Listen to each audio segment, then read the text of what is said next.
feel like it's our job to teach kids how to study? If you haven't met us before, welcome to our channel. We're Get Up and Teach. My name is Noelle Hoffmeister. I'm Kathy D'Alessandro. And we talk all things education, classroom culture, brain research, just being a better teacher, and integrating our social emotional learning with our academics. Welcome. So, Kath and I have been teaching for 1,000 years now. Forever. A lot of years. Yeah. Long enough that we have seen Trends. this trend in education where when I first started teaching, the whole goal was to get kids to memorize stuff. Yep. Right? Here's the list. You memorize it, you regurgitate it back, and I give you a good grade. And that was the goal in education. And somewhere along the line, businesses started to say, hey, we've got these people working for us who can't think critically. All they can do is memorize. And we in education said, oh, we should teach them how to think critically. Problem solved. Right? Yeah. We're gonna teach them to do that. And that's good. It is good. And memorizing, was it good? Well, this is the problem with education, isn't it? Yep. That we go, we've got this, it's not working. Okay, let's totally get rid of this and do this without thinking of the benefits of the So one you're or like the a other. constant Yeah, swing. right? Yep. And so we take generations of kids and we go and we zigzag. Right. They all got whiplash, right? So we came from rote memorization, and that's how we taught. And now when we're in the classroom, we're teaching them more about critical thinking and being able to communicate that.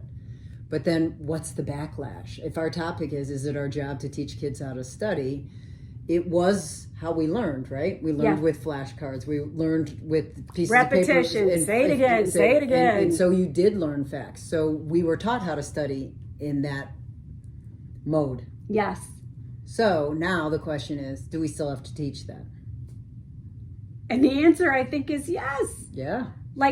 Yeah, but they don't have this working memory. So because we have gone so far to one end or the other, even if you ask parents, hey, they should memorize states or state capitals or the presidents or whatever it may be, and everyone's like, well, they can Google it.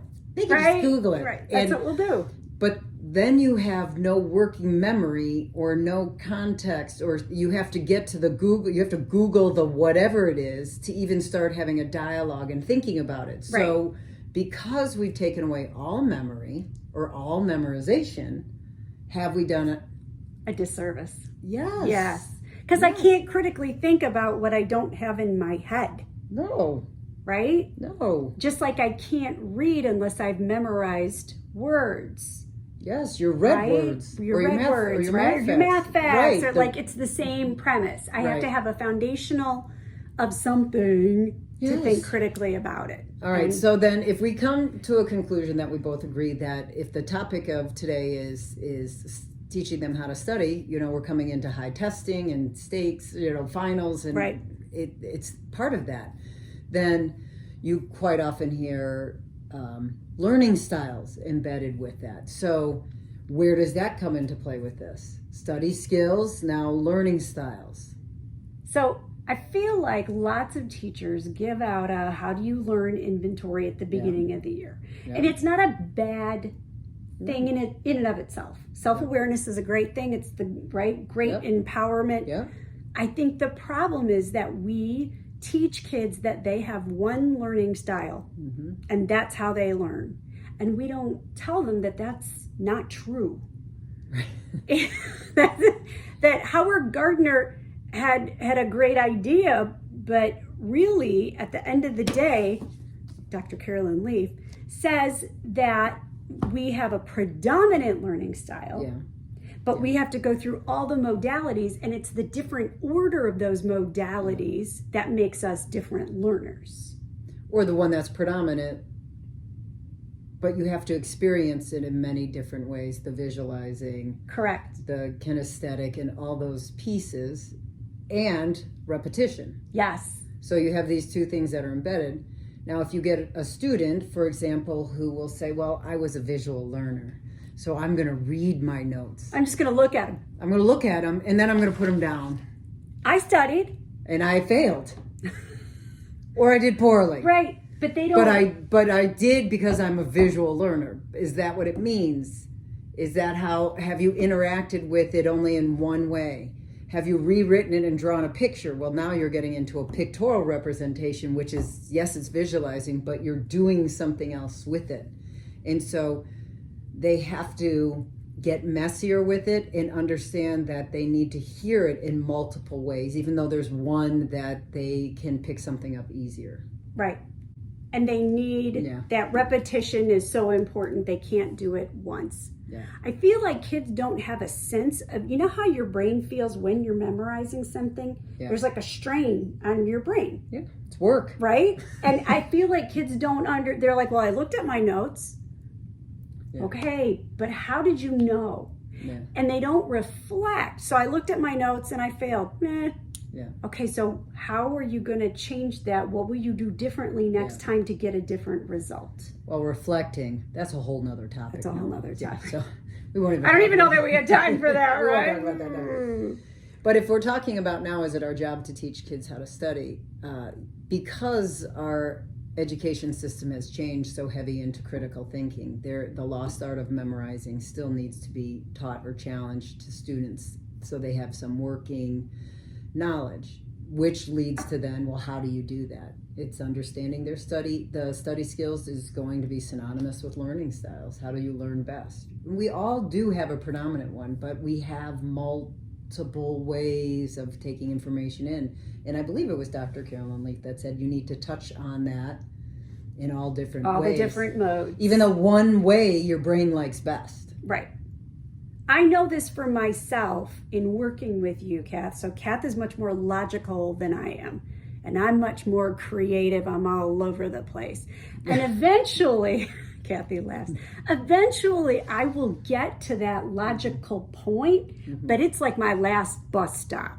Do you know what I'm saying? Whereas you begin there and then you get creative later on. Right. And so my brain needs to go through all the... And then when I talk to Noelle, I verbally say it, and she's like, I'm still not getting it. And then I'll be like, okay, let me help you. And then I draw it out, and then I'm like, oh, I see it. So like she gets part of it when I explain it, and then she gets another part when she sees it, and then she's even better at it when she explains it back to me and draws her picture. That looks nothing like my picture, but it makes sense to me. To her, and we were able to get it, and that was 3 different touch points on one topic. That was a very good example. Thank you. I appreciate that. So our last point then is that we have to be clear with students when we're saying, you have a quiz on Friday, right? Yeah. And sometimes we pull that, sometimes because we don't have it written, we do that, well, be ready for anything kind of line because we really just haven't written it yet and we don't know. Is that wrong? I don't know. But really, we need survival. We need to tell them, is it going to be matching? Like how much, what is the depth that I have to study for? Don't play games, right?